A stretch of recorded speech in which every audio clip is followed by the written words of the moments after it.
Now, to be very clear, when I read the Baha'i writings regarding the topic of evolution, Abdu'l-Baha is not giving a biological definition of humankind. He is not saying that man is not an animal in the sense that our physical bodies are not animals. He is claiming that what humanity is a functionally defined thing. That is those ideal perfections and capacities of scientific exploration, of invention, and of the higher ethics and moralities of humankind. It is those facets that define what Abdu'l-Baha means by the human kingdom. The reality of man is his thought, not his material body. The thought force and the animal force are partners. Although man is part of the animal creation, he possesses a power of thought superior to all other created beings. It's not his material body, right? Although man is part of the animal creation, he has the power of the intellect. Again, there are men whose eyes are only open to physical progress and to the evolution in the world of matter. These men prefer to study the resemblance between their own physical body and that of the ape, rather than to contemplate the glorious affiliation between their spirit and that of God. This is indeed strange, for it is only physically that man resembles the lower creation. With regard to his intellect, he is totally unlike it. Man is always progressing. His circle of knowledge is ever widening, and his mental activity flows through many and varied channels. Look what man has accomplished in the field of science. Consider his many discoveries and countless inventions, and his profound understanding of natural law. The power of the intellect is one of God's greatest gifts to men. It is the power that makes him a higher creature than the animal. For whereas, century by century and age by age, man's intelligence grows and becomes keener, that of the animal remains the same. They are no more intelligent today than they were 1,000 years ago. He gets to this topic I brought up at the beginning, this peculiar irony. He says, there are many whose eyes are open only to physical progress into the evolution of the world of matter. And he says this is strange, for it is, quote, only physically that man resembles the lower creation. With regard to his intellect, he is totally unlike it. And then again, look what man has accomplished in the field of science. Consider his many discoveries and countless inventions, and his profound understanding of natural law. So look at this again. What is Abdu'l-Baha pointing at? He's saying, yes, we resemble animals. He's already told us that we were evolved. He has told us that we have come through successive stages, and that what it means to step out of the animal realm is, here's the tag, the field of science, discoveries, inventions, and profound understanding of natural law. So he is juxtaposing this perspective of humankind, saying, yes, physically, all that happened. Yet what is truly man is not his material body.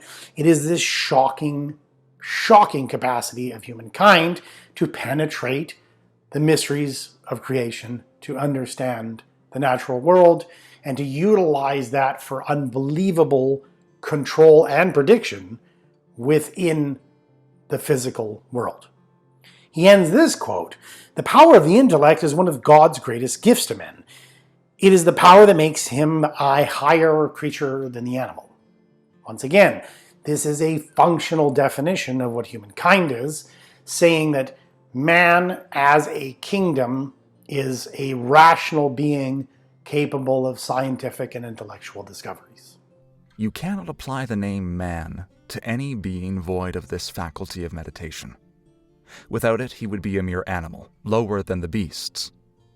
This faculty of meditation frees man from the animal nature, discerns the reality of things, puts man in touch with God. This faculty brings forth from the invisible plane the sciences and arts. Through the meditative faculty, inventions are made possible, colossal undertakings are carried out. Through it, governments can run smoothly. Through this faculty, man enters into the very kingdom of God. You can't take the term human, and you cannot apply it to any being void of this faculty. This is really strange. Why would you be attempting to apply this to any being devoid of this faculty? And to be precise, what is this faculty he's talking about? It says it frees man from the animal nature, discerns the realities of things, and puts man in touch with God. It brings things from the invisible plane into the sciences and the arts. Inventions are made possible, colossal undertakings carried out, governments run smoothly. And through this faculty, man enters into the very kingdom of God. So, by extension, this would mean that if you met any biological organism, even though its lineage was different, but they could ponder things, they could bring things from the invisible plane through the sciences and the arts, they could make inventions, undertake colossal undertakings, and run their government smoothly, that would be what? The kingdom of man. Nay, rather, the virtue of man is this, that he can investigate the ideals of the kingdom and attain knowledge which is denied the animal in its limitation.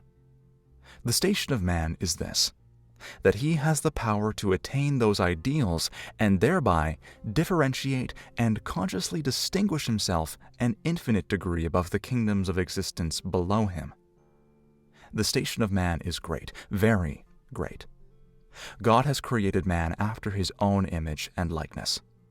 He has endowed him with a mighty power which is capable of discovering the mysteries of phenomena. Through its use, man is able to arrive at ideal conclusions instead of being restricted to the mere plane of sense impressions. As he possesses sense endowment in common with the animals, it is evident that he is distinguished above them by his conscious power of penetrating abstract realities. He draws nearer to God. His heart is replete with the love of God. This is the foundation of the world of humanity. This is the image and likeness of God. This is the reality of man. Otherwise, he is just an animal. The vast majority of scientific theories and discoveries and understandings are not what we immediately access through our senses.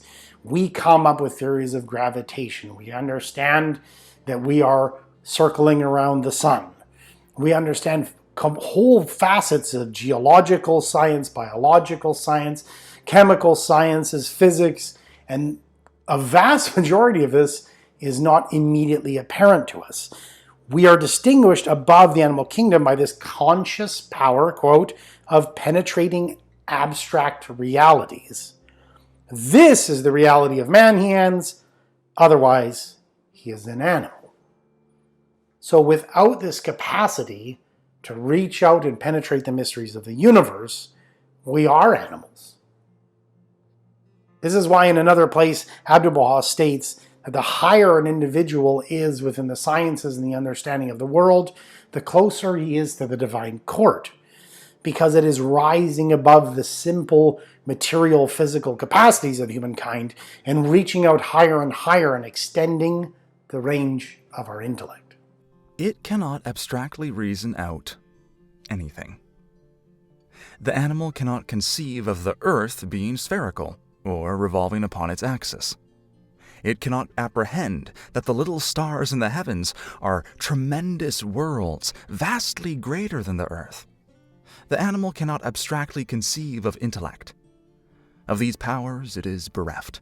Therefore, these powers are peculiar to man, and it is made evident that in the human kingdom there is a reality of which the animal is lacking. What is that reality? It is the spirit of man. By it, man is distinguished above all other phenomenal kingdoms.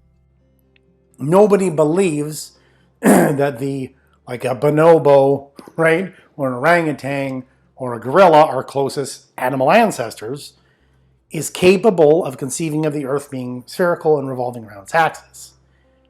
Cannot apprehend the little stars in the heavens are tremendous worlds. They are very, very much locked within their senses. They can extend their intellect, and we can actually help them do so. And yet, the difference between myself and a bonobo is unfathomably wide. They might be able to use sticks to take out termites, but they don't create large hadron colliders. In fact, it's interesting because there's a double irony here, because oftentimes I get into these discussions because this is really a discussion of taxonomy, of the arranging of the orders and structures of the biological world. And I've said, sort of like spontaneously in the past, I think we should take a little bit more serious consideration, because we are attempting to create an accurate taxonomy of biological organisms, of kingdom Animalia, of which we are a part, and I admit that. Yet at the same time, there seems a peculiar loop here, because I think there should be a category, like a taxonomical structure, a taxonomical hierarchy or a category for beings that can make taxonomic categories. I don't think that the rest of the animals on our planet, themselves are going to come up with a periodic table of elements. I don't think they themselves are going to be actually differentiating between species, subspecies, genera, phyla, etc. There's something very important here. The capacity of humankind is so unfathomably shocking. And the only reason we're not, if you will, so struck by it is because it is so unbelievably present in our day and age. Is Abdu'l-Baha's category of humanity a claim that we are not animals developed through the process of evolution? No. And I hope that's clear, at least by now. We know now from, I think, about 10 or 12 quotes, that in each case, what Abdu'l-Baha is stating that makes us not animals is, quote, reasoning power, intelligence, power of the intellect, our ability to take colossal undertakings, run governments effectively, and create technology that overcomes some of our fundamental physical limitations if we are only going by our physical bodies and our senses, which is why we can actually have video and recordings and talk across the planet through phones. So I think what's important to note here is, imagine, for example, this is how I understand this. If we suddenly found that there was, an octopus-like creature underneath our own oceans, for example, or maybe it's on Europa, and that being itself had the power of the intellect, was able to actually understand, say we could understand its, octopoidal language, and we find out that they have scientific theories, that they self-reflect, that they try and understand things, they might even be behind us or in front of us, and they're trying to penetrate the mysteries of the universe and use that to create, little octopus bubbles that can go outside of the water and travel to different places. That's human, right? I think it's very easy to understand that if we suddenly arrived on a different planet and found a series of extraterrestrials, and that there was a whole, if you will, biological fauna all throughout that planet, that we would actually be able to go through, and that's kind of like a mouse, and that one, those are kind of like our bugs, right? And these are like, sort of like they're sort of like higher primates, and that's human. That thing over there is human. It's actually understanding things. It's actually meditative. It's actually striving to build political, social, and spiritual theories, if you will, ethical theories, and is expanding its intellect and has stepped out of the kingdom of the animal. I don't think that's actually peculiar at all. The distinctive virtue, or plus, of the animal is sense perception. It sees, hears, smells, tastes, and feels, but is incapable, in turn, of conscious ideation or reflection, which characterizes and differentiates the human kingdom. The animal neither exercises nor apprehends this distinctive human power and gift. From the visible, it cannot draw conclusions regarding the invisible, whereas the human mind, from visible and known premises, attains knowledge of the unknown and invisible. For instance, Christopher Columbus, from information based upon known and provable facts, drew conclusions which led him unerringly across the vast ocean to the unknown continent of America. Such power of accomplishment is beyond the range of animal intelligence. Therefore, this power is a distinctive attribute of the human spirit and kingdom. The animal spirit cannot penetrate and discover the mysteries of things. It is a captive of the senses. No amount of teaching, for instance, would enable it to grasp the fact that the sun is stationary and the earth moves around it. Likewise, the human spirit has its limitations. It cannot comprehend the phenomena of the kingdom transcending the human station, for it is a captive of powers and life forces which have their operation upon its own plane of existence, and it cannot go beyond that boundary. You might say, well, wait a minute, but an animal could become capable of understanding these scientific realities.